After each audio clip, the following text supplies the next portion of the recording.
এটা হলো হাওড়া রাউরকেল্লা বন্দে ভারত। এতে করেই আজকে যাব রাউরকেল্লা অফিসের কিছু কাজের জন্য। সকাল 6টার সময় ছাড়ে, রাউরকেল্লা টাইম হচ্ছে 11টা 50। এটা হলো বন্দে ভারতের ভেতরে সিটিং অ্যারেঞ্জমেন্ট। এটা হলো বন্দে ভারতের মধ্যে টয়লেট। এখানে হুইল চেয়ার অ্যাক্সেস রয়েছে এবং বয়স্ক মানুষদের জন্য হ্যান্ডরেল এগুলো ব্যবস্থা রয়েছে, কোনো অসুবিধাই হয় না এবং স্পেসটা কিন্তু বেশ বড়।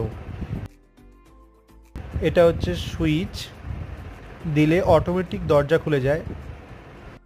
বন্দে ভারতের টয়লেট কিন্তু বেশ পরিষ্কার পরিচ্ছন্ন, আবার অটোমেটিক দরজা বন্ধ হয়ে যায় সুইচ দিলে।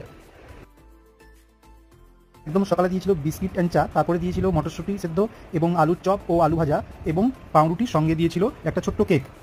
এখন আপাতত জঙ্গলের মধ্যে দিয়ে ট্রেন যাচ্ছে, বেশ ভালোই লাগছে বড় উইন্ডো দিয়ে দেখতে। যদি ভিডিওটি ভালো লাগে তাহলে অবশ্যই লাইক, সাবস্ক্রাইব এবং শেয়ার করে দিও।